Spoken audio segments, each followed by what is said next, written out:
أعوذ بالله من الشيطان الرجيم قل هذه سبيلي أدعو إلى الله على بصيرة أنا ومن اتبعني وسبحان الله وما أنا من المشركين. شهر رمضان الذي أنزل فيه القرآن هدى للناس وبينات من الهدى والفرقان. السلام عليكم ورحمة الله وبركاته. بسم الله الرحمن الرحيم. الحمد لله رب العالمين والصلاة والسلام على أشرف الأنبياء والمرسلين وعلى من تبعهم بإحسان إلى يوم الدين. فأعوذ بالله من الشيطان الرجيم. بسم الله الرحمن الرحيم. سيقول السفهاء من الناس ما ولاهم عن قبلتهم التي كانوا عليها قل لله المشرق والمغرب يهدي من يشاء إلى صراط مستقيم. محترم حاضرین، آج کی تراویح میں الحمدللہ ہم نے جز ثانی دوسرا پارہ ہم نے سماعت کیا. انشاءاللہ آپ کے سامنے اس کا خلاصہ بھی رکھا جائے گا. اس پارے کے اندر عموماً بہت سارے احکامات ہیں. کچھ احکامات ایسے ہیں جن کے کچھ مسائل صرف ذکر کیے گئے ہیں اور مستقل مسئلہ کسی دوسری صورت میں موجود ہے. تو انشاءاللہ کچھ احکامات ہم اس وقت پیش کریں گے اور کچھ احکامات انشاءاللہ اس کے جو مستقل مقام ہے، مستقل موضوع جس صورت میں بیان کیا گیا ہے، انشاءاللہ اس وقت ہم تفصیلی بحث کریں گے. تو آئیے ہم ایک کے بعد ایک جو ہے مسائل ہم معلوم کرتے ہیں. سب سے پہلے اس جز کے اندر اللہ رب العالمین نے تحویل قبلہ کے بارے میں ذکر کیا ہے. تحویل قبلہ کا مسئلہ ہے. تحویل قبلہ کا مطلب یہ ہے کہ قبلہ کو بدلنا. ہم سب جانتے ہیں کہ پیارے نبی صلی اللہ علیہ وسلم مکہ چھوڑ کر جب مدینہ آئے، یعنی کہ جب ہجرت کیے، تو 16 یا 17 مہینے تک آپ صلی اللہ علیہ وسلم صحابہ اکرام رضوان اللہ علیہم اجمعین کے ساتھ بیت المقدس کی طرف رخ کر کے نمازیں پڑھا کرتے تھے. ایک وقت ایسا ہوا کہ پیارے نبی صلی اللہ علیہ وسلم کے پاس حکم آیا کہ آپ رخ بدل لیں، قبلہ بدل لیں، اور وہ وقت عصر کا وقت تھا. عصر کے وقت تھا تو آپ صلی اللہ علیہ وسلم نے ویسا ہی کیا. یہ خبر ایک جماعت کو پہنچی ایک صحابی کے ذریعے سے. وہ جماعت نماز میں تھی، وہ لوگ نماز پڑھ رہے تھے. پیارے نبی صلی اللہ علیہ وسلم کی یہ خبر اس صحابی کے ذریعے سے جب ان لوگوں کے کان میں پڑی تو وہ لوگ نماز کی حالت میں جو ہے قبلہ چینج کر لیے. نماز کی حالت میں کہا جاتا ہے کہ رکوع کی حالت میں تھے وہ، تو وہ رکوع کی حالت ہی میں جو ہے اپنا قبلہ یعنی بیت اللہ شریف کی طرف، کعبۃ اللہ کی طرف وہ لوگ اپنا رخ بدل لیے. تو اس کو کہتے ہیں تحویل قبلہ. تحویل قبلہ کے سلسلے میں کچھ اور باتیں ہیں جن کو اللہ رب العالمین نے اس جز کے اندر فرمایا ہے. صحابہ اکرام رضوان اللہ علیہم اجمعین کے دلوں میں ایک شک پیدا ہوا، ایک اشکال آیا کہ اب تو ہم بیت المقدس کو چھوڑ کر کعبۃ اللہ کی طرف رخ کر کے نمازیں پڑھیں گے تو ان لوگوں کا کیا حال ہے، ان کی کیا خبر ہے، ان کا کیا ہوگا جو اب تک اسی طرح نماز پڑھتے ہوئے آئے لیکن ہمارے درمیان اب موجود نہیں ہیں، انتقال کر چکے ہیں. تو اللہ رب العالمین نے ایک آیت نازل کی، وَمَا كَانَ اللَّهُ لِيُضِيعَ إِيمَانَكُمْ، کہ اللہ رب العالمین تمہارے ایمان کو برباد نہیں کرنے والا ہے. ایمان سے مراد یہاں نماز ہے.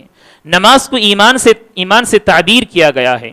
تو مفسرین نے فرمایا کہ نماز ایمان اور اسلام کا ایک جو ہے اہم چیز ہے، اہم رکن ہے. اگر آدمی کے پاس نماز نہیں ہے تو اس کے پاس ایمان نہیں ہے، اس کے پاس اسلام نہیں ہے. تو اللہ رب العالمین نے کہا کہ اللہ رب العالمین ان کے اعمال کو ضائع کرنے والا نہیں ہے. اس کے بعد جب تحویل قبلہ کا مسئلہ آیا اور صحابہ اکرام قبلہ چینج کر لیے، قبلہ بدل لیے، تو یہودیوں کے پاس جو ہے ایک موقع آ گیا لوگوں کو ورغلانے کے لیے. دشمنی تھی ان کے دلوں میں پہلے ہی سے. تو ان لوگوں نے کہا کہ یہ لوگ دیکھو، آج ایک قبلہ کل ایک قبلہ، تو پتہ نہیں یہ لوگ کیا کیا کریں گے دین کے اندر. تو اللہ رب العالمین نے ان کے ان کا جواب دیا کہ لِنَعْلَمَ مَنْ يَتَّبِعُ الرَّسُولَ مِمَّنْ يَنْقَلِبُ عَلَىٰ عَقِبَيْهِ، یہ قبلہ چینج کرنا، وَلِلَّهِ الْمَشْرِقُ وَالْمَغْرِبُ فَأَيْنَمَا تُوَلُّوا فَثَمَّ وَجْهُ اللَّهِ، کہ مشرق مغرب اللہ رب العالمین کے لیے ہے، ہر جہت، ہر طرف، ہر جانب یہ اللہ رب العالمین کا ہے، چاہے بندہ کسی بھی طرف قبلہ چینج کر کے پڑھ سکتا ہے، لیکن خاص یہاں اللہ رب العالمین کا حکم آ گیا کہ قبلہ کی طرف جو کعبۃ اللہ کی طرف رخ کر کے وہ نمازیں پڑھیں۔ تو یہ جو ہے ان کو جواب میں کہا گیا لِنَعْلَمَ مَنْ يَتَّبِعُ الرَّسُولَ، اس کی حکمت کیا ہے، اس کی علت کیا ہے، تاکہ لوگوں کے درمیان یہ پتہ چل جائے کون رسول کی اتباع کرتا ہے، کون رسول کی اتباع کرتا ہے اور کون رسول کی اتباع کرنے کے جذبہ سے دور ہے۔ تو اللہ رب العالمین نے فرمایا کہ لِنَعْلَمَ مَنْ يَتَّبِعُ الرَّسُولَ مِمَّنْ يَنْقَلِبُ عَلَىٰ عَقِبَيْهِ۔ اور تحویل قبلہ کے بارے میں بھی کہا جاتا ہے کہ پیارے نبی صلی اللہ علیہ وسلم کے دل میں یہ شوق تھا پہلے سے کہ اپنا رخ نمازوں کے اندر اپنا رخ کعبۃ اللہ کی طرف کریں، اسی لیے آپ صلی اللہ علیہ وسلم نمازوں کے دوران کیا کرتے تھے، آسمان کی طرف دیکھا کرتے تھے، آسمان کی طرف دیکھتے ہیں۔ اللہ رب العالمین نے فرمایا قَدْ نَرَىٰ تَقَلُّبَ وَجْهِكَ فِي السَّمَاءِ فَلَنُوَلِّيَنَّكَ قِبْلَةً تَرْضَاهَا، لیکن یاد رکھنا چاہیے کہ نمازوں کے دوران جو ہے ہم کسی طرف نہیں دیکھ سکتے، نہ آسمان کی طرف نہ کسی اور کی طرف، لیکن پیارے نبی صلی اللہ علیہ وسلم ایسا کیوں کیا کرتے تھے، یہ وحی کے انتظار میں آپ صلی اللہ علیہ وسلم کیا کرتے تھے۔ تو یہ ہے تحویل قبلہ کا مسئلہ۔ اس کے بعد اللہ رب العالمین نے اور ایک مسئلہ بیان کیا، امت وسط کا مسئلہ بیان کیا۔ جب اللہ رب العالمین نے قبلہ کے بارے میں کہا کہ مسلمانوں کا مرکز اور سینٹر وہ کعبۃ اللہ ہے، تو اسی طرح کہا امت وسط، تم بہترین امت ہو، تم بہترین امت ہو۔ قبلوں میں سے جیسا کہ قبلہ بہترین قبلہ ہے مسلمانوں کے لیے کعبۃ اللہ، ٹھیک اسی طرح امتوں میں سے سب سے بہترین امت ہے یہ امت محمدیہ۔ تو اللہ رب العالمین نے فرمایا کہ وَكَذَلِكَ جَعَلْنَاكُمْ أُمَّةً وَسَطًا، کہ ہم نے اسی طرح تمہیں امت وسط پیدا کیا ہے۔ امت وسط کا ایک دوسرا معنی یہ بھی ہے، اللہ رب العالمین نے جو امت وسط کا ہے اس کا ایک دوسرا مطلب مفسرین نے بھی فرمایا ہے کہ یہ امت اعتدال ہے، معتدل امت ہے، یہ برابری والی امت ہے، نہ زیادہ نہ کم، نہ افراط نہ تفریط، نہ غلو نہ خلو، نہ زیادہ کرنا نہ کسی مسئلے میں کم کرنا، یہ ہے امت وسط، یعنی ان کے اندر بیلنس رکھا گیا ہے۔ یہ اللہ رب العالمین نے فرمایا یہ اس کی جو ہے امتیاز ہے، اس کی خصوصیت ہے۔ اللہ رب العالمین نے اس کے بعد فرمایا کہ یہ امت وسط جو اللہ رب العالمین نے کیا ہے اس کی اور ایک امتیاز ہے، اس کی اور ایک خوبی ہے کہ اللہ رب العالمین کل قیامت کے روز ان لوگوں کو گواہ بنائے گا دوسرے انبیاء علیہم السلام پر۔ حضرت نوح علیہ السلام کو بلایا جائے گا کل قیامت کے روز، تو نوح علیہ السلام سے اللہ رب العالمین سوال کرے گا کیا تم نے وہ تبلیغ و دعوت لوگوں تک پہنچائی؟ تو وہ اپنے امتیوں کو بلائیں گے تو وہ انکار کر دیں گے، پھر نوح علیہ السلام سے گواہی مطالبہ کیا جائے گی تو نوح علیہ السلام کہیں گے کہ امت محمدیہ میرے گواہ ہیں۔ تو یہ ہے خصوصیت امت محمدیہ کی۔ یہ دوسرا مسئلہ تھا۔ ایک تیسرا مسئلہ یہ بھی ہے کہ وَلِكُلٍّ وِجْهَةٌ هُوَ مُوَلِّيهَا، کہ ہر قوم کے لیے، ہر ذاتی کے لیے اللہ رب العالمین نے کیا ہے، ایک منہاج دے دیا ہے، ایک طریقہ دے دیا ہے، ہوا مولّیہا، اس کی طرف لوگوں کو دعوت بھی دیتے ہیں اور اس پر چلتے بھی ہیں۔ مفسرین نے فرمایا کہ وجہتن کے دو مطالب ہیں، ایک تو ہے قبلہ یعنی کہ یہود اور نصارہ ان دونوں کے قبلہ الگ الگ ہیں، ان دونوں کے قبلہ بیت المقدس ہے لیکن الگ الگ جہت ہے، لیکن اللہ رب العالمین نے مسلمانوں کا قبلہ جو ہے کعبۃ اللہ کر دیا۔ تو یہ وجہتن ہے قبلہ۔ ایک دوسرا معنی ہے منہاج یعنی طریقہ، ہر امتی کے لیے ایک طریقہ ہے، وہ اس طریقے میں چلتے ہیں، لیکن تمام طریقوں میں سے، تمام راہوں میں سے بہترین راہ کون سی ہے؟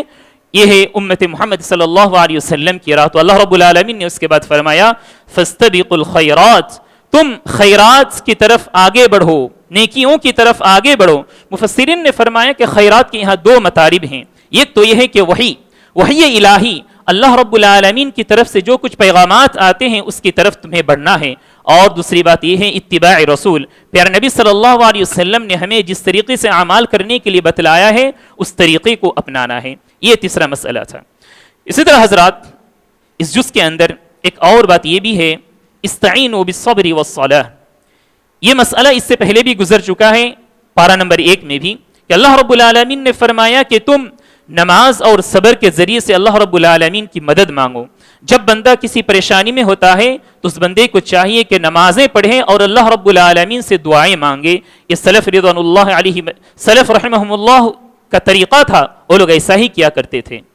اسی طرح حضرات ایک پانچواں مسئلہ یہ ہے, اللہ رب العالمین نے فرمایا کہ وَلَنَبْلُوَنَّكُمْ بِشَيْءٍ مِّنَ الْخَوْفِ وَالْجُوعِ وَنَقْصٍ مِّنَ الْأَمْوَالِ وَالْأَنفُسِ وَالثَّمَرَاتِ.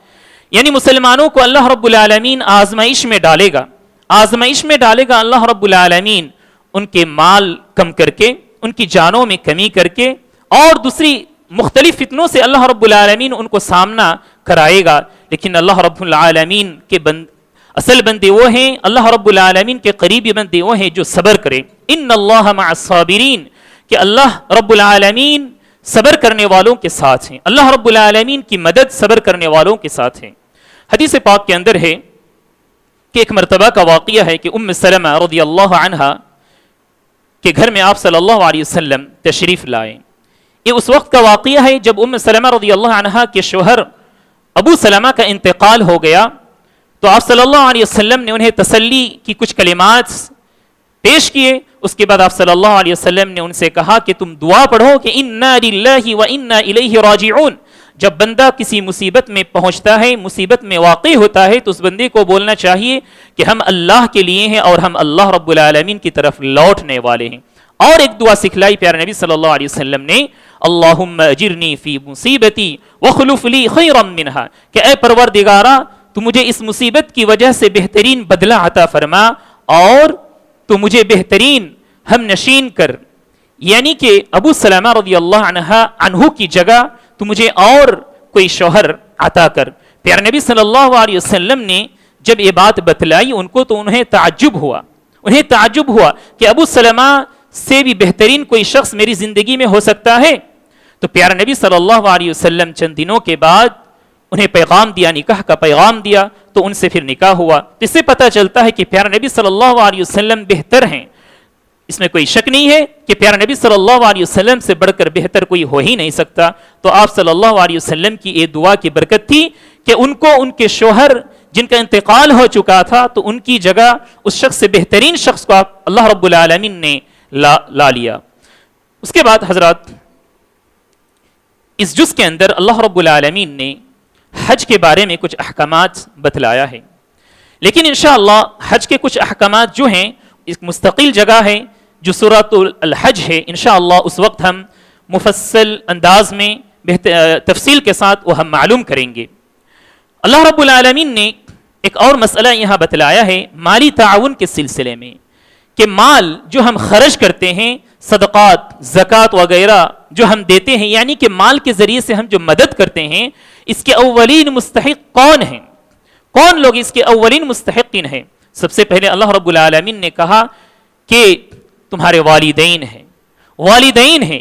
اس صورت کے اندر اللہ رب العالمین نے اس جز کے اندر فرمایا ہے کہ والدین ہیں. پھر نبی صلی اللہ علیہ وسلم نے کہا تھا ایک مرتبہ کہ انت ومالک لابیک.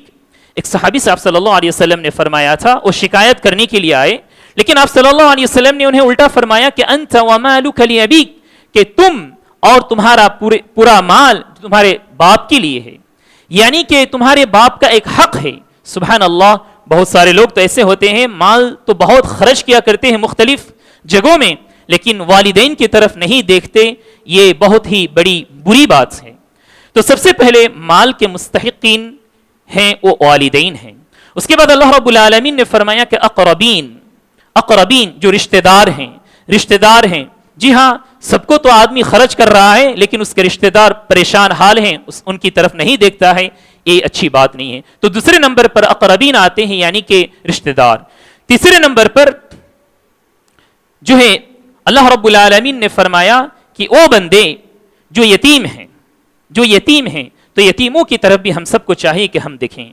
چوتھے نمبر پر اللہ رب العالمین نے فرمایا کہ ابن السبیل کون ہے؟ وہ ہے مسافر اپنی جگہ مالدار ہو سکتا ہے, اپنی بستی میں, اپنے قریے میں, اپنے ایریے میں, لیکن جب وہ سفر کی حالت میں ہوتا ہے تو بہت پریشان حال ہوتا ہے, بہت محتاج ہوتا ہے. تو اس وقت اس وقت ہم اس کی مدد کر سکتے ہیں مال کے ذریعے سے. تو اس سے ہمیں پتہ چلا کہ مال کے اولین مستحقین 4 لوگ ہیں. سب سے پہلے والدین، دوسرے ہیں رشتہ دار، تیسرے ہیں یتیم، اور چوتھے ہیں ابن السبیل یعنی کہ مسافر. اس کے بعد آئیے اللہ رب العالمین نے اس جز کے اندر بہت سارے سوالات کا ذکر کیا ہے. یسألونک عن الیتامى، یسألونک عن المحیض، یسألونک عن الشہر الحرام، یسألونک عن الاہلہ. یہ کچھ سوالات ہیں. تو اللہ رب العالمین نے پیارے نبی صلی اللہ علیہ وسلم کے ذریعے سے لوگوں کو جواب دیا. سب سے پہلا سوال تو یہ تھا کہ مال، یسألونک ماذا ينفقون، کہ کیسے ہم خرچ کریں، تو اس کا یہ جواب آ گیا. ایک دوسرا سوال تھا یسألونک عن الشہر الحرام، کہ اشہر حرام کہ کیا کیا حرمت والے مہینے ہیں. جیسا کہ ہم جانتے ہیں پیارے نبی صلی اللہ علیہ وسلم کی حدیث سے ہمیں یہ پتہ چلتا ہے کہ رجب، ذوالقعدہ، ذوالحجہ اور محرم یہ 4 حرمت والے مہینے ہیں. انشاءاللہ اس مسئلے کی مفصل تفصیل آئندہ آئے گی، اس وقت ہم اور کچھ باتیں اس میں پڑھیں گے، معلوم کریں گے. تیسرا جو سوال تھا لوگوں کا وہ ہے شراب پینے کے تعلق سے. یسألونک عن الخمر والمیسر قل فیہما اثم کبیر ومنافع للناس. اللہ رب العالمین نے جواب میں کہا کہ یہ جو خمر ہے، یہ جو شراب ہے، تو کہا کہ اس میں فائدہ کم ہے اور نقصان زیادہ ہے. فائدہ کم ہے، نقصان زیادہ ہے. خمر کو اس لیے خمر کہا جاتا ہے، خمر کا اصل معنی ہے پردہ، چھپانا. جب آدمی شراب پیتا ہے، خمر پیتا ہے، تو گویا کہ اس کے عقل میں ایک پردہ پڑ جاتا ہے. وہ ماں کو ماں نہیں سمجھ پاتا، بیٹی کو بیٹی نہیں سمجھ پاتا، الٹی سیدھے حرکتیں کرنے لگتا ہے. گویا کہ اس کے دماغ میں ایک پردہ پڑ گیا ہے. تو اللہ رب العالمین نے اس کو حرام قرار دیا ہے. انشاءاللہ اس کے تعلق سے اور بھی باتیں آئیں گی، ہم معلوم کریں گے. اس کے بعد اللہ رب العالمین نے حیض کے بارے میں فرمایا ہے اور کہا ہے کہ حیض والی عورتوں سے چاہیے کہ آدمی کنارہ کشی کرے.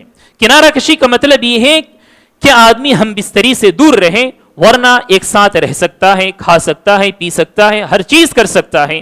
لیکن زمانہ جاہلیت میں یہ ہوتا تھا کہ لوگ جو ہے بالکل عورت کو الگ تھلگ لوگ رکھ دیتے تھے، اس کے لیے الگ جگہ مقرر کر دیتے تھے. لیکن شریعت اسلامیہ کے اندر وہ چیز نہیں رہی، بلکہ عورت سے الگ رہنے کا مطلب یہ ہے کہ عورت کے ساتھ ہم بستری نہ کریں، بلکہ اس کے ساتھ کھانا پینا، رہنا سہنا سب وہ کر سکتا ہے. اور اللہ رب العالمین نے بھی کہا کہ قل هو اذى فاعتزلوا النساء، کہ وہ ناپاک ہے، اس سے تم دور رہو. اور اس کے بعد اللہ رب العالمین نے پھر کہا کہ عورت تمہارے لیے کھیتی کی طرح ہے، تم اس کو استعمال کر سکتے ہو. اس کے بعد ایک مسئلہ ہے ایلا کے سلسلے میں. ایلا کس کو کہا جاتا ہے؟ ایلا کہا جاتا ہے کہ آدمی اپنی عورت سے، اپنی بیوی سے دور رہے. پیارے نبی صلی اللہ علیہ وسلم نے بھی ازواج مطہرات کے ساتھ ایسا ہی برتاؤ کیا تھا. انشاءاللہ اس کی تفصیلی بحث سورہ الاحزاب کے اندر آئے گی، اس وقت ہم اور تفصیل سے معلوم کریں گے.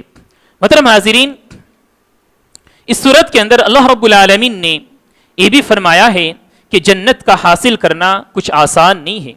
ام حسبتم ان تدخلوا الجنة ولما يأتكم مثل الذين خلوا من قبلكم مستهم البأساء والضراء وزلزلوا حتى يقول الرسول والذين آمنوا معه متى نصر الله الا ان نصر الله قریب. کہ مسلمانوں کے ساتھ ایسا بھی واقعہ پیش آیا ہے، ایسی بھی حالت آئی تھی کہ مسلمانوں کے پاؤں کانپ گئے، وہ لرز گئے. تو وہ لوگ یہ کہنے پر مجبور ہو گئے کہ اللہ کی مدد کب آئے گی، متى نصر اللہ. تو جواب آیا الا ان نصر اللہ قریب. ہم جانتے ہیں موسیٰ علیہ السلام کا واقعہ.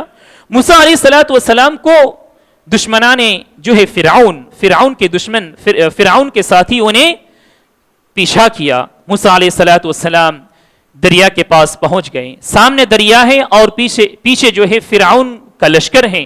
موسیٰ علیہ السلام کا یہ حال دیکھ کر ان کے ساتھی پریشان ہو گئے، کہنے لگے اللہ کی مدد کب ہے؟ اللہ رب العالمین نے موسیٰ علیہ السلام کی زبان سے یہ کہہ دیا کہ ان معی ربی سیہدین، کہ میرے ساتھ پروردگار ہے جو راہ بتلائے گا. تو ایسا ہی ہوا، اللہ رب العالمین نے ان کے لیے راہ ہموار کر دیا اور انہیں بچا دیا.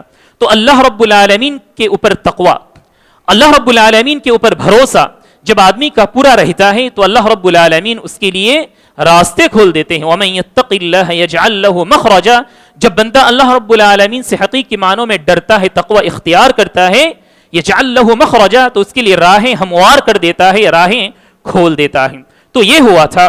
تو گویا کہ اللہ رب العالمین لوگوں سے یہ کہنا چاہ رہے ہیں کہ جنت کا حاصل کرنا کچھ آسان نہیں ہے، بلکہ جنت کے حصول کے لیے محنت کی، بڑی محنت کی ضرورت ہے، جیسا کہ صحابہ کرام رضوان اللہ علیہم اجمعین کی زندگی میں وہ پیش آیا. محترم حاضرین، اس جز کے اندر اللہ رب العالمین نے نکاح کے سلسلے میں کچھ باتیں بتلائی ہیں.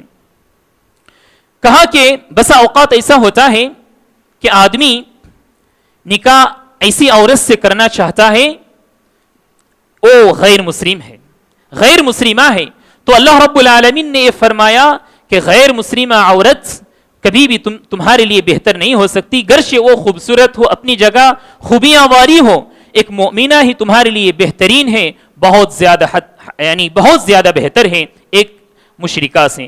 اسی طرح مرد کے سلسلے میں بھی عورتوں سے کہا کہ ایک مرد کے ساتھ ہی ایک مسلمہ عورت کو شادی کرنی چاہیے.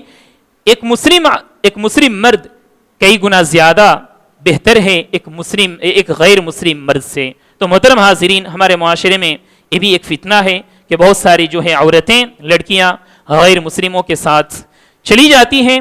انہیں چاہیے کہ اللہ رب العالمین کا ڈر اپنے دلوں میں بٹھا کر رکھیں.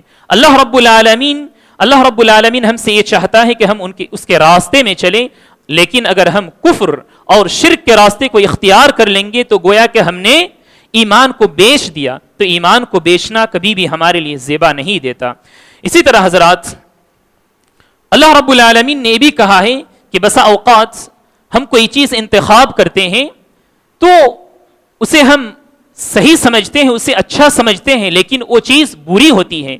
لیکن بسا اوقات کوئی چیز بری ہوتی ہے لیکن دراصل وہ چیز اچھی ہوتی ہے. یہ بھی ایک فیصلہ کرنے میں مومن جو ہے گڑبڑا جاتا ہے. اسی لیے پیارے نبی صلی اللہ علیہ وسلم نے ہمیں طریقہ بتلا دیا ہے کہ ہم جب کوئی فیصلہ لیں، کوئی اسٹیپ لیں، تو ہمیں چاہیے کہ ہم کیا کریں؟ استخارہ کریں. استخارہ ہمیں کرنا چاہیے. کیا آدمی کنفیوز ہو جاتا ہے کیا کرنا چاہیے، تو ایسے وقت میں آدمی کو چاہیے کہ وہ استخارہ کرے. اسی طرح حضرات، یہ بھی اللہ رب العالمین نے فرمایا ہے اس جز کے اندر کہ موت سے کوئی آدمی دور نہیں بھاگ سکتا. جب موت کا وقت آ جاتا ہے تو آدمی کو اس سے ملنا ضروری ہے. اللہ رب العالمین نے ایک مثال دی ہے، أَلَمْ تَرَ إِلَى الَّذِينَ خَرَجُوا مِنْ دِيَارِهِمْ وَهُمْ أُلُوفٌ حَضَرَ الْمَوْتِ فَقَالَ لَهُمُ اللَّهُ مُوتُوا ثُمَّ أَحْيَاهُمْ. کہ بنی اسرائیل، یا تو پھر اس سے پہلے کا واقعہ ہے کہ کہا کہ چند لوگ ایسے تھے جن کو جو ہے جہاد کرنے کے لیے بلایا گیا، دوسرے لوگوں سے لڑنے کے لیے بلایا گیا، لیکن یہ لوگ موت سے ڈرتے ہوئے کیا کیے؟ اپنے گھروں کو چھوڑ کر نکل گئے، اپنے گھروں سے چھوڑ کر نکل گئے اور دور کہیں بھاگ گئے، اور ان کی تعداد ہزاروں میں تھی. وَهُمْ أُلُوفٌ حَضَرَ الْمَوْتِ، موت کے ڈر سے وہ لوگ بھاگ گئے. تو اللہ رب العالمین نے انہیں سبق سکھانے کے لیے کیا کیا؟ اللہ رب العالمین نے انہیں مار دیا، انہیں موت دے دی. موت سے چھٹکارا پانے کے لیے بھاگ نکلے تھے، لیکن اللہ رب العالمین نے انہیں موت دے دی. پھر موت دلانے کے بعد ثم احیاہم، اللہ رب العالمین نے پھر انہیں زندہ کیا. ایک مثال تھی. اللہ رب العالمین نے یہ اس لیے کیا تاکہ لوگوں کو پتا چلے کہ کوئی پاور ہے، کوئی طاقت ہے جس کے نیچے، جس کے انڈر میں ہم ہیں، وہ اللہ رب العالمین کی طاقت ہے. کبھی بھی ہماری زندگی میں موت آ سکتی ہے، تو گویا کہ ہمیں تیار ہو کر رہنا چاہیے. اسی طرح حضرات، اس جز کے اندر اللہ رب العالمین نے یہ بھی فرمایا ہے کہ فتنے کے سلسلے میں وَالْفِتْنَةُ أَكْبَرُ مِنَ الْقَتْلِ وَالْفِتْنَةُ أَشَدُّ مِنَ الْقَتْلِ. اکبر اور اشد کہا گیا ہے، یعنی فتنہ برپا کرنا، معاشرے کے اندر فتنہ برپا کرنا گویا کہ قتل و غارت گری سے بھی زیادہ ڈینجرس ہے. فتنے کے در پہ آدمی نہ پڑے، نہ خود فتنے میں واقع ہو اور نہ لوگوں کو فتنے میں ڈالے. تو لوگوں کو چاہیے کہ فتنے کی کوئی بات اگر آ جائے تو اس سے اپنے آپ کو کنارہ کشی کر دے، اپنے آپ کو دور رکھے. اسی طرح حضرات، اس جز کے اندر اللہ رب العالمین نے صیام کے سلسلے میں بھی کہا ہے.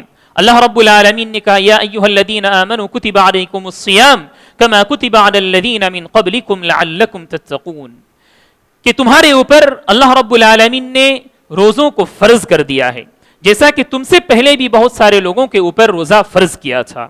اور اس کی علت کیا ہے، اس کی حکمت کیا ہے؟ تتقون، تاکہ تم تقوی اختیار کرو.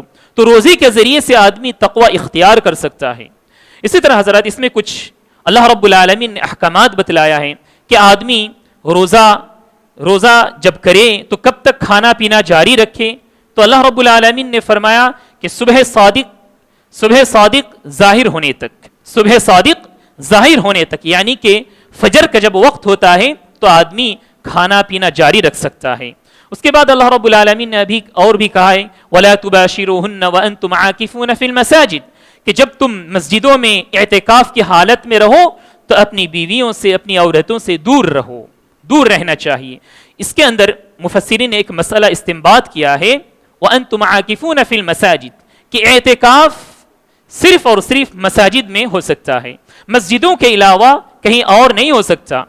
اور اعتکاف عورتوں کے لیے بھی ہے مشروع اور اسی طرح مردوں کے لیے بھی. بہت ساری عورتیں جو ہے گھر کے اندر اعتکاف کی نیت سے بیٹھ جاتی ہیں، لیکن یہ سراسر غلط ہیں، ایسا نہیں کرنا چاہیے. اسی طرح حضرات اللہ رب العالمین نے اس جز کے اندر کھانے پینے کے سلسلے میں بھی کچھ باتیں بتلائی ہیں کہ تم حلالا و طیبا، کہ حلال اور طیب چیزیں کھاؤ. صرف حلال ہونا کافی نہیں ہے، حلال کے ساتھ ساتھ وہ چیز اچھی ہونی چاہیے، سڑا گلا نہیں ہونا چاہیے. یہ بھی اس چیز پاکی صفائی کی اسلام تعلیم دیتا ہے، تو ہم سب کو چاہیے کہ اس کی طرف بھی ہم غور و فکر کریں. اسی طرح حضرات اللہ رب العالمین نے جو ہے خنزیر، خون وغیرہ یہ جو حرام ہے اس کے بارے میں بھی بتلایا ہے. اس کی مفصل بحث انشاءاللہ آئندہ سورہ مائدہ وغیرہ کے اندر وہ مسئلہ تفصیل کے ساتھ آئے گا، تب ہم انشاءاللہ بحث کریں گے. اسی طرح اللہ رب العالمین نے اس صورت کے اندر طلاق کے بارے میں ذکر کیا ہے. سورہ طلاق ایک مستقل سورہ ہے، اس کے اندر اللہ رب العالمین نے بڑے مفصل انداز میں آیتیں نازل کی ہیں. انشاءاللہ اس میں بھی ہم معلوم کریں گے، لیکن اس میں کچھ مسائل ہیں انشاءاللہ ہم معلوم کرتے ہیں. اللہ رب العالمین نے فرمایا کہ الطلاق مرتان، الطلاق مرتان، کہ طلاق دو مرتبے ہیں. طلاق دو مرتبے ہیں. دو مرتبے کا مطلب کیا ہے؟ دو مرتبہ طلاق دینے کے بعد رجوع کرنے کا حق ہے، لیکن تیسری مرتبہ طلاق دینے کے بعد آدمی کو رجوع کرنے کا حق نہیں ہے، یہاں تک کہ وہ اس عورت کا نکاح اور شادی کسی اور مرد کے ساتھ ہو جائے، پھر اس مرد سے طلاق وہ پالے اپنی مرضی سے، کسی کے دباؤ سے نہیں، کسی اور چیز سے نہیں، بلکہ اپنی مرضی سے پھر طلاق ہو جائے، تو پھر اس کا جو پہلا شوہر تھا وہ شوہر اس کے لیے حلال ہوگا، جائز ہوگا. محترم حاضرین، طلاق کے سلسلے میں کچھ آداب اللہ رب العالمین نے اس جز کے اندر فرمایا ہے فَإِمْسَاكُمْ بِمَعْرُوفٍ أَوْ تَسْرِيحٌ بِإِحْسَانٍ، کہ ایسا نہ کرو کہ عورت کے ساتھ ظلم و زیادتی ہو، اور نہ تم اس کو طلاق، نہ تم اسے چھوڑ رہے ہو اور نہ ہی تم اس کے ساتھ اچھی طرح سے زندگی بسر کر رہی ہو. ایسا نہیں ہونا چاہیے. فَإِمْسَاكُمْ بِمَعْرُوفٍ، تمہیں چاہیے کہ اگر تم اسے روک کر رکھتے ہو تو معروف کے ساتھ، بھلائی کے ساتھ، اچھے انداز میں اس عورت کو رکھو اپنے ساتھ. یا تو پھر کیا کرو؟ فَإِمْسَاكُمْ بِمَعْرُوفٍ أَوْ تَسْرِيحٌ بِإِحْسَانٍ، یا تو پھر احسان کے ساتھ اسے چھوڑ دو، اس کا راستہ کھول دو، اس کا راستہ کلیئر کر دو، اسے جانے دو، یعنی اسے طلاق دے دو.